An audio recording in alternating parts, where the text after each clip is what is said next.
I tried this hairdo today and it obviously turned out a lot better than the one I filmed yesterday, so I will make a tutorial for this at some point. Hey, what's up guys? Welcome to today's video. Today I am going to share with you guys my top, how many?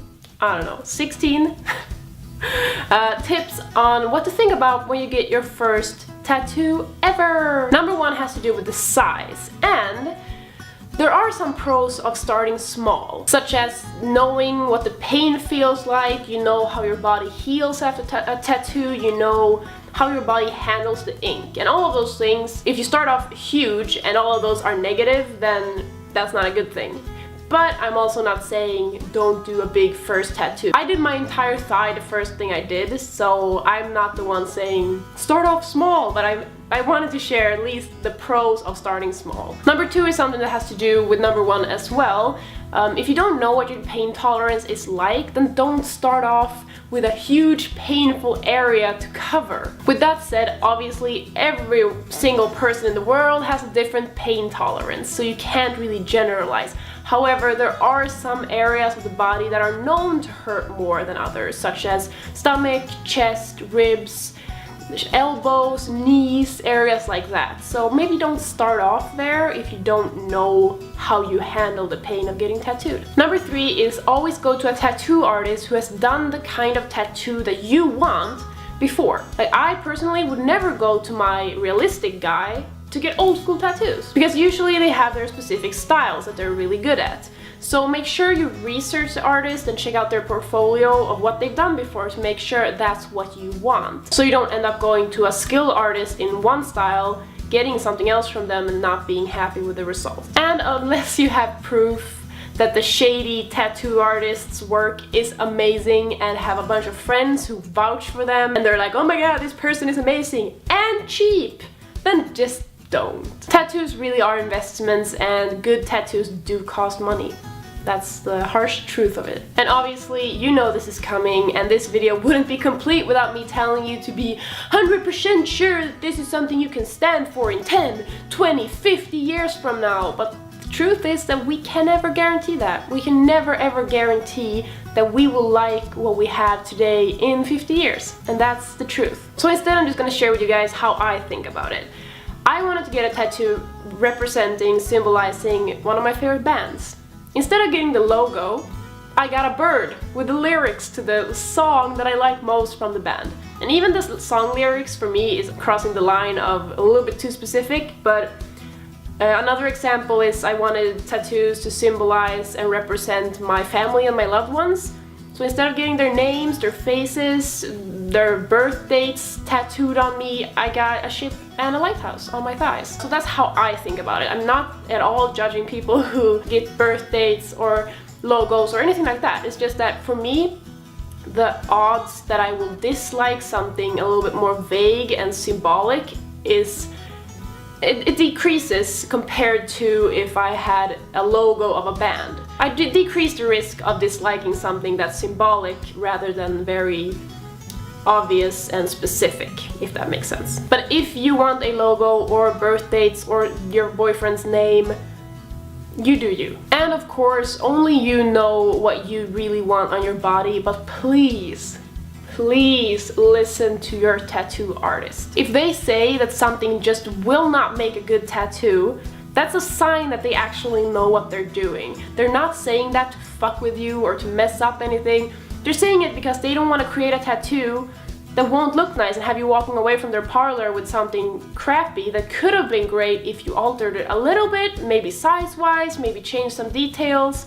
Trust them to know what they're talking about, because that's what you pay them for. You pay them to know their shit. And I've talked about this before, so I won't go into it too much, but being inspired by other people's tattoos is perfectly fine, but copying another tattoo is never, ever okay. And if you go to an artist that agrees to copy someone else's work, then fucking run and never look back. Unless you want to give the artist 100% creative freedom, it really helps to bring a sketch that you've made yourself. You don't have to be good at drawing or anything. You can just sketch something up, Or you can bring reference pictures of their previous tattoos that they've made that you kind of want something similar to, or other people's tattoos, just to explain in a better way than using words what you want. For me, when I go back, revisit tattoo artists, and I know exactly how they work, what they do, that they're amazing at it, I just give them the freedom of interpreting what I say in their own way. So I just go like, I want this and blah blah blah, something like this. I don't know, you figure something out, and that gives them the freedom to make something creative and awesome in their own style. So it depends on what you want to do. If you want something very specific, then make sure you bring good reference pictures and a sketch, or just make sure you're good at explaining, because you need to explain your thoughts to another human being. So it's finally D-Day! Oh my god! Make sure you've gotten enough sleep, that you haven't been out partying and drinking alcohol the night before, and that you have a good meal before getting tattooed, because all these things will help you handle the pain a little bit better. Painkillers and alcohol thins out your blood a lot, which can make it a hassle for the artist when they're tattooing, because a lot of blood makes it difficult to see what's going on. However, some people naturally bleed more than others. When it comes to shaving, the artist will most likely shave the area you are getting tattooed, because most parts of our bodies have small hairs and they will shave it. And I usually just let the artist shave it, unless it's on a part that I normally shave on a regular basis, because you will have to wait until the tattoo is healed before shaving again. So like if I'm getting my legs tattooed, I just go shave my entire legs just so I have them shaved while the tattoo is healing. But like if it's arms, chest, stomach, whatever, I just let them shave it because I don't care. This is one of the most important things to remember, and that is do not be shy. If there's something that you do not like about the tattoo, then speak up. If there's a detail you don't like, if you don't like the entire design, if you don't like the placement of the tattoo, you have to speak up. Because if you don't, then it'll be there forever, and you don't want a crooked tattoo on your body. If it looks crooked to you, then say something. You have to do that, because you don't want shyness to end up fucking up your tattoo.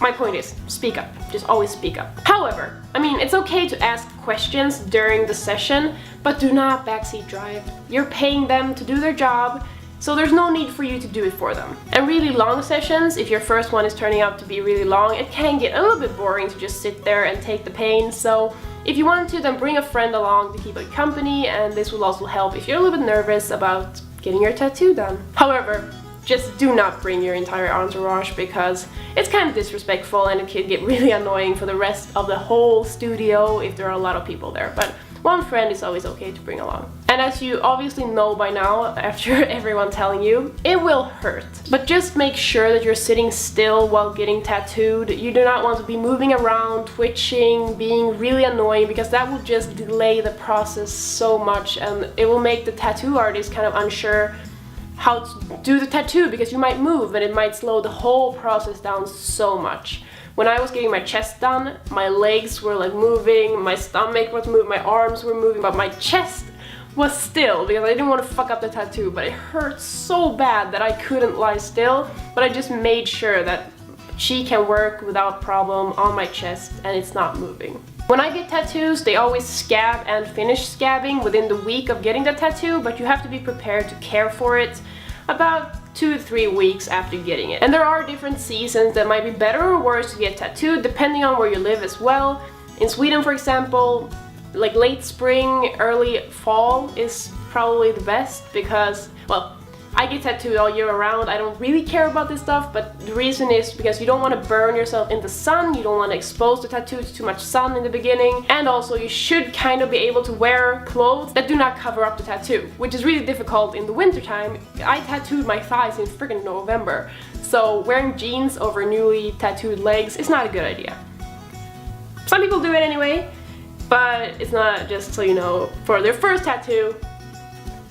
Don't expose it to too much sun, don't wear too tight clothes over it, so just you do the math. And last but not least, visible tattoos will indeed result in questions about them.